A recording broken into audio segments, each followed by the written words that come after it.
नमस्कार दोस्तों, polytechnic study centre में आपका फिर से एक बार स्वागत है।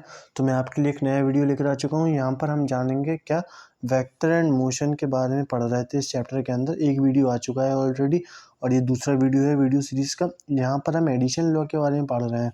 अब एडिशन लॉ भी हमको पैरेललोग्राम लॉ के तौर पर और ट्रायंगल लॉ के तौर पर पता है।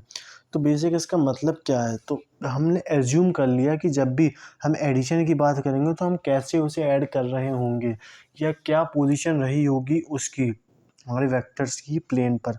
तो यहाँ पर हमने मान लिया कि एक हमारा ऐसा है, एक ऐसा है, एक ए वेक्टर है और एक हमारा यहाँ पर बी वेक्टर है और यहाँ पर हम ए प्लस बी को लेके चल रहे हैं और ये तीन अलग अलग साइड को डिनोट कर रहा है।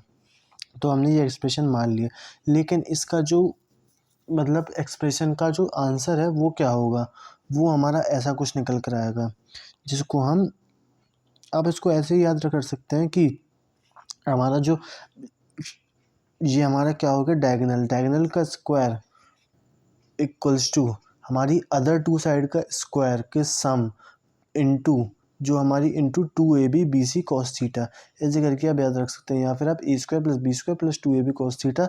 और यहाँ पर tan अल्फा की बात करते हैं पैरेललोग्राम, मैं यहीं से बता देता हूँ आपको, b sin theta upon a + b cos theta के तौर पे हम इसको डायरेक्शन को लेकर चलते हैं। ये tan अल्फा के फॉर्म में लिखा जाता है। अगर मैं बात करूँ पैरेललोग्राम लॉ की, तो पैरेललोग्राम लॉ भी कुछ ऐसे ही करके हम बताते हैं। यहाँ पर हम इसको ऐसे, लेकिन यहाँ पर इसको ऐसे करके और यहाँ पर ऐसे इसको इलोंगेट कर दिया जाता है। दोनों को यहाँ पर, एक को यहाँ पर ए ले लिया जाएगा और एक को यहाँ पर बी ले लिया जाएगा और ये चीज़ हमारी जो निकल कर आएगी वो हमारी a + b होगी। और यहाँ पर बेसिक ट्रायंगल ही बन रहा है पैरेललोग्राम से भी, तो भी इसका आंसर सेम रहेगा यहाँ से।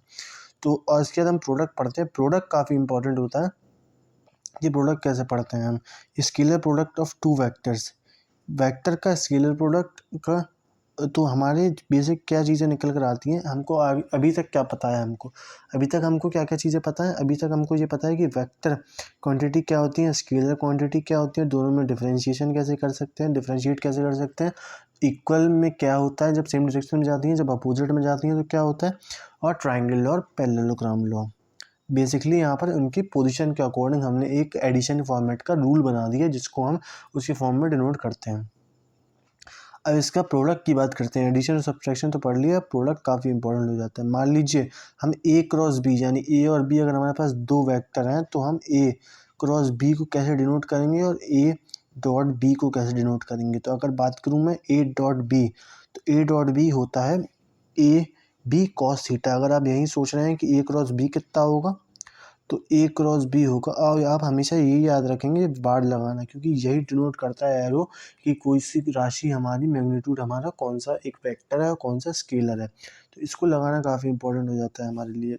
अगर मैं साइन की बात करूँ, मतलब हमारे अगर क्रॉस की बात करूँ तो हमारा ए बी साइन थीटा हो जाएगा। लेकिन यहाँ पर एक एन कैप आएगा यूनिट वेक्टर के फॉर्म में, क्योंकि हमको ये नहीं पता एक्स पे है कि वाई पे है कि जेड पे है, तो हम उसी के अकॉर्डिंग एन कैप ले लेंगे जो कि यूनिवर्सल हो जाएगा हमारे पास। प्रॉपर्टीज और स्केलर प्रोडक्ट क्या होंगी हमारी, कुछ यहाँ पर बहुत ज़्यादा इंपॉर्टेंट चीज़ें निकल कर आती हैं जिनको एज अ टेस्ट कभी कभी पूछ लेता है कि इसके बाद ये बताइए क्या होगा। तो आप इसे पढ़ सकते हैं। ये तब हमें कुछ पढ़ने की ज़रूरत नहीं है। बेसिक ये जानना है, अगर हमारे पास सेम प्रोडक्ट, सेम वेक्टर के अगर हम डॉट प्रोडक्ट निकालेंगे तो हमारा उसका स्क्वायर आएगा, मैग्नीट्यूड का स्क्वायर। यही बात हो रही है ऊपर भी। अगर हम बात करें, हमने आपको बताया था कि पिछले वीडियो में कि एक्स एक्सिस के अलोंग एक यूनिट वेक्टर हमारा आई कैप कहलाता है, ऐसी वाई एक्सिस के अलोंग हमारा कहलाता है जे कैप और जेड एक्सिस के अलोंग कहलाता है के कैप। यही चीज़ यहाँ से निकल कर आ रही है कि अगर हम एक डिफरेंट का ऐड इनटू करें, यानी आई में अगर जे का करें, जे में के का करें, के में आई का करें, तो हमारे पास 0 निकल कर आएगा। अगर सेम में करें तो 1 निकल कर आएगा। याद करने का तरीका क्या है, सेम में करोगे तो 1 आएगा, डिफरेंट में करोगे तो 0 आएगा। जैसे कि हम 1 × 0 करते हैं तो हमेशा हमको 0 मिलता है, क्योंकि दोनों अलग अलग है। आप याद करने का तरीका है ऐसा, अगर 1 में × 1 का करेंगे तो 1 ही आएगा। तो ऐसे करके आप याद रख सकते हैं या अपनी कोई तरीके बना लीजिए। अब यहाँ पर आगे क्या चीज़ें निकल कर आ रही हैं कि इफ वेक्टर आई जी के magnitude 1, the angle between two vectors 90 degree. तो हमसे आगे चीज़ें यहाँ पर पूछ रही हैं। बेसिकली हमको यहाँ पर एंगल ही बता दिया, हमको उसके डॉट प्रोडक्ट भी करनी है, ये भी बता दिया। तो हमसे आगे पूछ रहे हैं, मतलब यहाँ पे इसका आंसर बता रहे हैं बेसिकली कि हमने सर किया कैसे। तो हमको पता है कि डॉट प्रोडक्ट क्या होता है, ए बी कॉस थीटा, लेकिन हमको पता है कि 90 डिग्री के कोण पर दोनों स्थापित हैं हमारे वेक्टर्स क्वांटिटी, इसीलिए यहाँ पर 0 और यहाँ पर बाकी 1 1 निकल कर आ रहे हैं, क्योंकि कॉस 0 होगा या तो हमारा 1 आएगा, तो हमारा आंसर ही 1 आएगा। अगर कॉस 90 होगा तो वहीं 0 होकर पूरा आंसर 0 हो जाएगा। अगर हम आगे चीज़ों की बात करें तो the scalar product of two is equal to the sum of the corresponding component of x, y, z. Let a and b are the two vector, writing them in rectangular component. यहाँ पर हमने इसको ऐसे लिख लिया, hence the angle between a b is ab cos theta, ab upon ab। ये यहाँ पर याद रख सकते हैं। अगर हमारे पास कैसा 3i + 2j - 5k करके हमको यहाँ पर, और नीचे भी हमको ऐसे ही दे दिया जाए, तब हम इस फॉर्म में निकाल के angle between the two vectors निकाल सकते हैं। बेसिकली कहने का मतलब ये है मेरा, इसी के पास चलते हैं हम। जब ऐसा कुछ हमको दे दिया जाए, फॉर एग्जांपल अगर हमारे पास A vector 3i + 2k - j, B vector क्या हो गया हमारा i cap + j cap + k cap करके हमारा दे दिया जाए, तो हम इन दोनों के बीच का एंगल कैसा निकालेंगे? उसको निकालने का तरीका ये है कि कॉस थीटा को हम पहले इनके डॉट प्रोडक्ट का करें और इसके मैग्नीट्यूड का इनटू कर दें, तब हम इसका आंसर निकाल सकते हैं। अब वेक्टर के हम प्रॉपर्टीज़ जानेंगे, छोटी छोटी उनको पढ़ेंगे। सबसे बड़ी प्रॉपर्टीज़ की यही निकल कर आती है कि इनका डॉट प्रोडक्ट तो हमने पढ़ लिया था, क्रॉस प्रोडक्ट क्या होता है, यानी ए क्रॉस बी कितना होगा, तो हमको पता होना चाहिए कि ए बी साइन थीटा होता है cross product. Where A and B are the magnitudes of the, ये हमको पता ही है। प्रॉपर्टी ऑफ वेक्टर प्रोडक्ट क्या होती हैं, तो हमको ये पता होना चाहिए, अगर सेम का क्रॉस प्रोडक्ट कर दिया जाए तो हमारा आंसर होता है 0। और अगर हम बात करें कि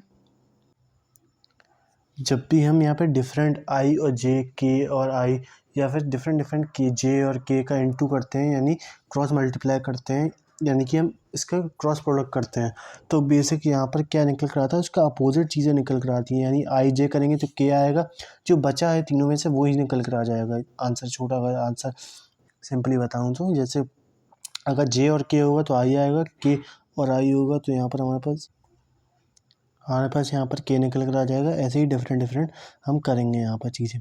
और अगर सेम का हम क्रॉस प्रोडक्ट करेंगे तो हमारे पास 0 निकल कर आएगा, ये भी पता होना चाहिए। और इनटू करते कैसे हैं, इनटू हमने बहुत तरीके से देख लिया है।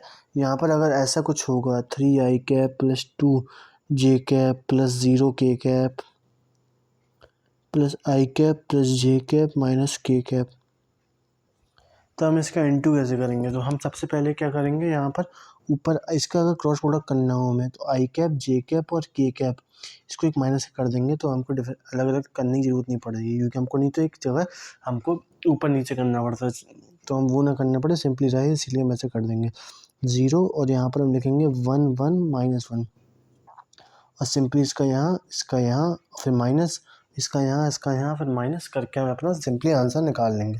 तो ऐसे करना है इसको, कुछ ज़्यादा इसमें हार्ड एंड फास्ट रूल नहीं अपनाया हो रहा है। तो ऐसे हमने यहाँ पर पढ़ लिया क्रॉस प्रोडक्ट। अब मोशन की बात करें तो मोशन हम अगले टॉपिक में पढ़ने की कोशिश करेंगे। तो आज की वीडियो के लिए सिर्फ इतना ही। अगली वीडियो में हम जानेंगे मोशन के बारे में, कि मोशन क्या होता है, इसके स्पेशल केसेस क्या होते हैं, वेलोसिटी और इसके डिफरेंट स्पेशल, यानी वेक्टर क्वांटिटी हमारे मोशन में कैसे रिलेट करती है, यानी डायरेक्शन चीज़ें हो गई, मैग्नीट्यूड हो गई, ये हमारे मोशन में भी काम आते हैं, उसको हम पढ़ेंगे आगे। तो आज की वीडियो के लिए सिर्फ इतना ही। अगली वीडियो में हम जानेंगे हमारे मोशन के बारे में। और मैं आपको अभी बता दूं कि हमारा पॉलिटेक्निक एंट्रेंस एग्जामिनेशन 2022 जो हमारा जून में होने वाला है, अगर उसको आपका एक क्रैश कोर्स चाहिए तो मेरी अवेलेबल है। अगर आपको कॉन्टैक्ट करना है तो आप फ्री हैं, कमेंट सेक्शन में जाइए, आप लिखिए कि that I am interested in your paid course, तो मैं वहाँ से आपको सारी इन्फॉर्मेशन अवेलेबल करवा दूँगा। धन्यवाद, मिलते हैं अगली वीडियो।